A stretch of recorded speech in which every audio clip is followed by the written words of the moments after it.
Una pregunta que muchos nos hacemos es, ¿por qué resulta tan difícil comprender y aplicar códigos o normativas en nuestro día a día? Esto resulta difícil por varias razones. En primer lugar, los códigos y normativas generalmente están escritos en forma críptica, lo que hace que no sean simples de comprender y que conlleven una determinada complejidad.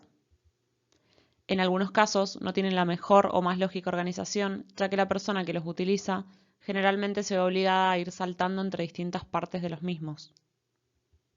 En muchos casos también suelen ser ambiguos y también muchas veces suelen requerir que la persona lo comprenda en un idioma diferente a su idioma nativo. Es por ello que este curso pretende otorgar las herramientas necesarias para una correcta reparación, de acuerdo a las recomendaciones y procedimientos de reparación del Código de Postconstrucción PCC2. Es importante tener en cuenta que el ASME PCC2 ha sido en mayor medida desarrollado utilizando el código ASME sección 8 división 1 como código de construcción por defecto. Entonces veremos que muchos de los principios en los que se basa el código provienen del ASME 8 división 1. La primera pregunta que nos hacemos a la hora de comprender este código es ¿en qué casos lo podemos aplicar? El significado de las siglas PCC ya nos dan alguna pista. Post Construction Code, código de postconstrucción. Por lo cual, este código no aplica a equipos nuevos. No es un código de diseño de recipientes como lo es el ASME sección 8, división 1 o división 2. En cambio, sí aplica para recipientes en servicio, es decir, que ya han sido diseñados y construidos. Es decir, que por ejemplo, si se está fabricando un equipo nuevo en el taller y en el momento de fabricación se produce un daño, no podríamos aplicar ASME PCC2 ya que este no es un equipo en servicio. Algo importante a tener en cuenta también es cómo se dividen los comités de ASME. ASME, que es la Sociedad Americana de Ingenieros Mecánicos, tiene diferentes suborganismos o comités. Está el Comité de Recipientes Sometidos a Presión, que en este caso es el Comité de Calderas y Recipientes a Presión. Y por otro lado tenemos el Comité de Sistemas de Tuberías, que es el B31, dentro del cual podemos encontrar el B31.3, B31.4, B31.8. ¿Por qué es importante establecer esta diferencia? Es importante por muchos motivos, pero uno de los motivos es el tema de los materiales. Dentro del Código de Calderas y Recipientes a Presión, los materiales se designan de acuerdo al ASME sección 2. Y dentro del comité de B31, los materiales se designan de acuerdo a las colecciones de materiales de ASTM. Los materiales ASME y ASTM pueden no ser iguales, pero en la mayoría de las veces son idénticos y sin embargo la designación será siempre distinta. Por lo que, si hablamos de recipientes, tendremos que designarlo de una manera, y si hablamos de tuberías, tendremos que designarlos de otra manera. Dentro de los códigos de postconstrucción existen también subcomités, que desarrollan estándares para cubrir diferentes aspectos de la inspección y mantenimiento de equipos que ya están en servicio. Tenemos por un lado el código PCC1, que es una guía para los límites de presión en las juntas bridadas. Este código establece procedimientos para el diseño y verificación de uniones bridadas y se refiere fundamentalmente al análisis más pormenorizado de las bridas, la junta, los pernos, torques, momentos aplicados, etc. Luego tenemos el subcomité PCC2, que es para reparación de equipos y tuberías a presión.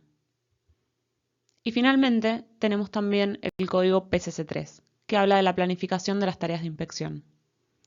Veremos a continuación que para poder aplicar adecuadamente el ASME PCC2 existen varias normativas de las cuales tenemos que conocer.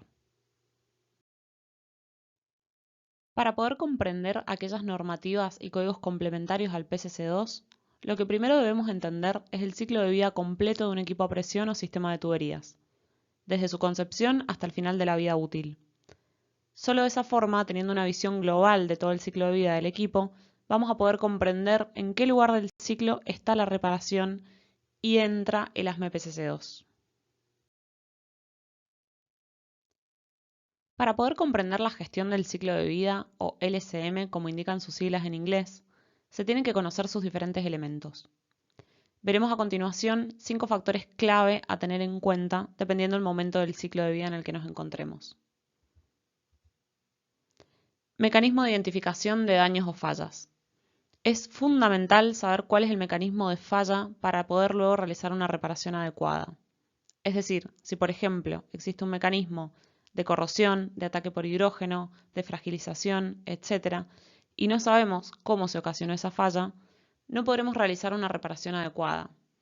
Entonces, antes de realizar cualquier reparación, siempre debemos ser capaces de mitigar el origen de esa falla. Son importantes también los estándares de construcción, los códigos de inspección para el equipo en servicio, los estándares de aptitud para el servicio y finalmente los códigos de postconstrucción. Encontrar el hilo conductor de la vida útil del ciclo de vida de un recipiente sometido a presión o de un sistema de tuberías es lo que nos ayudará a situarnos mentalmente en el eslabón correspondiente para poder tomar las decisiones adecuadas. Todo esto lo podemos ver en la cadena que se presenta a continuación. Esta cadena representa el ciclo de vida de un recipiente sometido a presión o de un sistema de tuberías. Empezaremos desde el principio. Lo primero que se tiene que hacer antes de la construcción del equipo es especificar las condiciones de diseño del equipo e identificar los mecanismos de daño, que como ya mencionamos pueden ser corrosión, ataque por hidrógeno, ácido sulfúrico, sulfídrico, aminas, sosa, etc. Todos estos mecanismos de daño los encontramos en códigos como el API 571 y WRC 489. En base a esto se seleccionan los materiales de construcción. Una vez seleccionados los materiales de construcción, se realiza el diseño mecánico y la fabricación, que se lleva a cabo por medio de los diferentes códigos de construcción, como pueden ser el ASME 8 División 1, División 2, ASME B313, API 620, API 650, etc. Una vez fabricado el equipo, se envía a planta y se realiza el comisionado, que es una inspección de base muy importante desde el punto de vista de registros de inspección del equipo. Una vez hecha la inspección de base con herramientas de comisionado, el equipo entra en servicio y comienza a operar. Cuando el equipo comienza a operar, recibe una serie de inspecciones en servicio. Estas inspecciones en servicio están reguladas por diferentes normativas y legislaciones. Si hablamos de normativa, hablaremos por ejemplo de API 510 para recipientes a presión, de API 570 para tuberías, API 653 para tanques de almacenamiento, etc. Pero además de estas normativas, que son prescriptivas, también existen las inspecciones en servicio basadas en riesgo, como pueden ser API 580, 581 o PCC3. Como ya sabemos, de las inspecciones en servicio obtendremos resultados de inspección. Estos resultados de inspección pueden indicar que no hay indicios de falla, por lo que no habría ningún problema y el equipo podría continuar en servicio. Sin embargo, si hay daños que no fueron anticipados con anterioridad, por ejemplo, si la corrosión es mayor a la anticipada, allí tendremos un problema. En estos casos, el primer paso será identificar el mecanismo de daño, ya que lo que se había identificado anteriormente no es realmente aplicable al equipo. Una vez identificado el mecanismo de daño, se tiene que realizar una evaluación de aptitud para el servicio. Es decir, nos tenemos que preguntar si este equipo es apto para seguir operando bajo las condiciones actuales. Es importante tener en cuenta que la pregunta no es si el equipo puede seguir operando hoy. Lo que nos interesa no va a ser el equipo hoy, sino que lo que nos interesa es si el equipo puede seguir operando hasta la finalización del próximo intervalo de inspección. Por ejemplo, si el próximo intervalo de inspección es en 5 años, la pregunta es, ¿puede el equipo seguir operando por 5 años más? Ahora nos preguntamos, ¿cómo realizamos la evaluación de aptitud para el servicio? Esto es API 579 ASME FFS1. Es importante aclarar que estos no son dos códigos distintos, sino que es el mismo documento. Siempre el resultado de una evaluación de aptitud para el servicio va a ser una de las siguientes 3 alternativas. La primera es que el equipo no tiene ningún problema y puede seguir operando sin inconvenientes. O en su defecto, que tiene una pequeña deficiencia que ocasiona que no pueda operar a las mismas condiciones para las cuales fue diseñado, y en ese caso lo que se debe hacer es una reclasificación, luego de la cual podrá volver a operar de manera continua. Puede ser también que el equipo no pueda seguir operando y tengamos que reparar, y en este caso es donde entraría el ASME PCC2. O puede ser también que directamente se va a reemplazar el equipo debido a que ha llegado al final de la vida útil o que está demasiado dañado.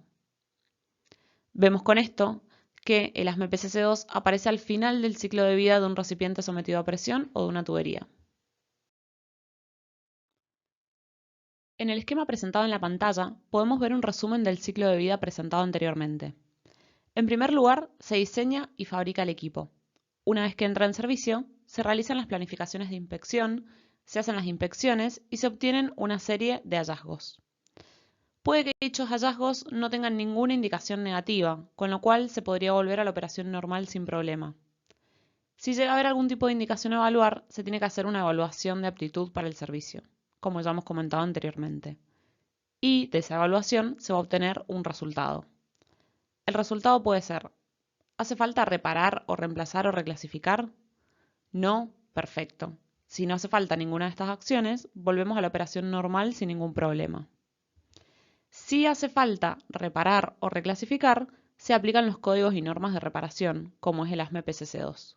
Se aplican las reparaciones que sean pertinentes y si los resultados son exitosos, se vuelve a la operación normal. Si los resultados no son exitosos, se vuelve a realizar la reparación. Esto es simplemente un flujograma resumido de lo que hemos visto anteriormente. Como se puede apreciar, en el ciclo de vida de un equipo, ya sea un recipiente, una tubería, un tanque de almacenamiento, existen un número importante de códigos complementarios. Estos códigos complementarios necesariamente tienen que estar a la mano de todos los usuarios, porque son códigos que en algún momento, más tarde o más temprano, vamos a tener que consultar debido a que están todos interrelacionados. En base a lo que hemos visto, entonces, podemos afirmar que el PCC2 no contiene requerimientos de inspección ni metodologías para determinar la aptitud para el servicio de un recipiente a presión o sistema de tuberías. El ASME PCC2 solamente se limita a establecer los requerimientos de la reparación para un sistema, un recipiente sometido a presión o un sistema de tuberías, pero no habla de la inspección ni tampoco habla de la evaluación de aptitud para el servicio. Para esto nos tenemos que referir a códigos complementarios. ¿Y cuáles son estos códigos complementarios? Por un lado, tenemos el API 510, que es el código para la inspección en servicio, rating, reparación y alteración de recipientes sometidos a presión. Pero, ¿no habíamos dicho ya que el ASME PCC2 es el código de reparación? ¿Por qué ahora nuevamente el API 510 vuelve a mencionar reparación? Porque el API 510, para la inspección en servicio de recipientes sometidos a presión, también contiene algunos lineamientos y guía para la reparación de recipientes. Lo mismo sucede con el API 570, que es un código fundamentalmente para la inspección en servicio, pero también incluye reparación y alteración de tuberías. Entonces, la pregunta que nos surge es: ¿qué código usamos? ¿API 510, API 570 o ASME PCC2? La verdad es que están todos relacionados. De hecho que, por ejemplo, API 510 en muchos de sus artículos de reparación hace referencia a PCC2.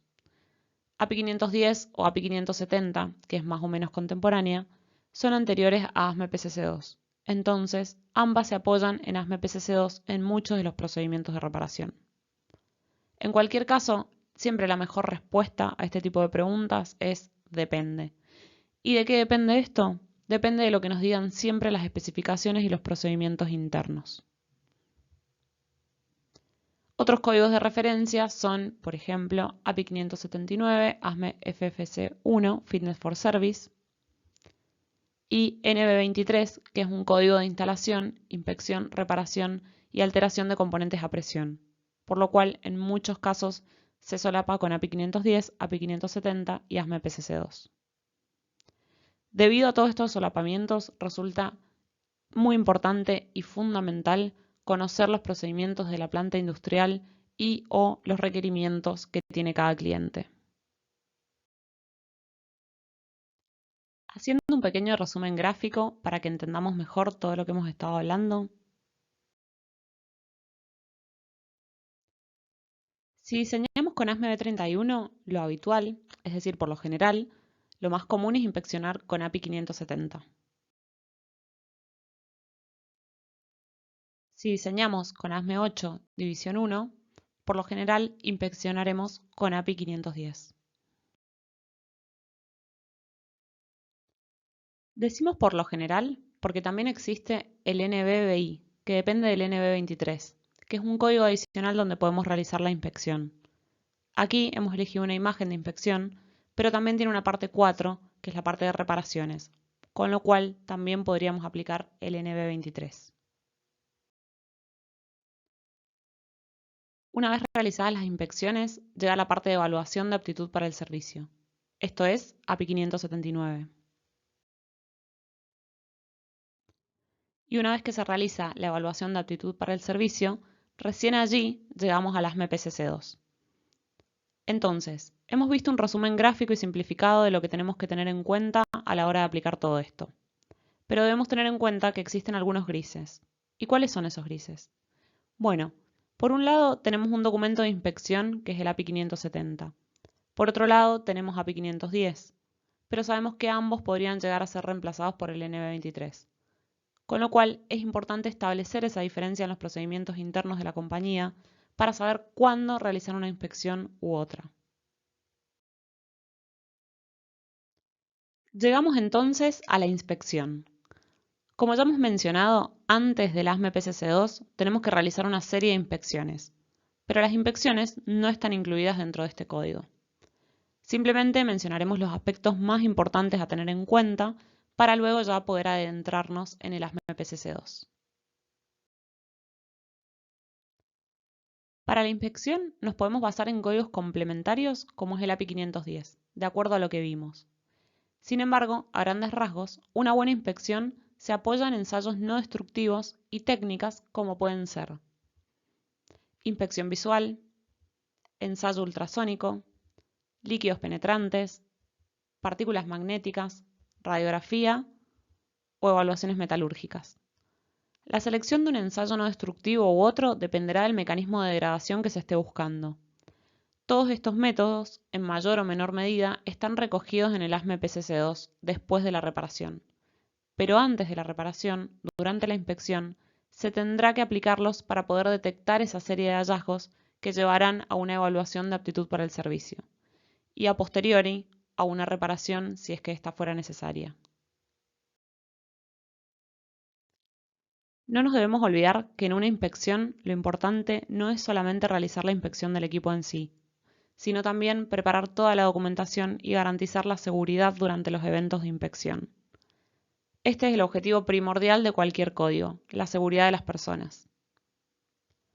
Entonces, ninguna actividad de inspección comienza yendo al terreno, es decir, cuando ya estamos en el componente a presión, sino que comienza preparando toda la documentación previa, entre la cual podemos encontrar el registro de diseño, los registros de inspección, registros de operación, registros de mantenimiento, etc.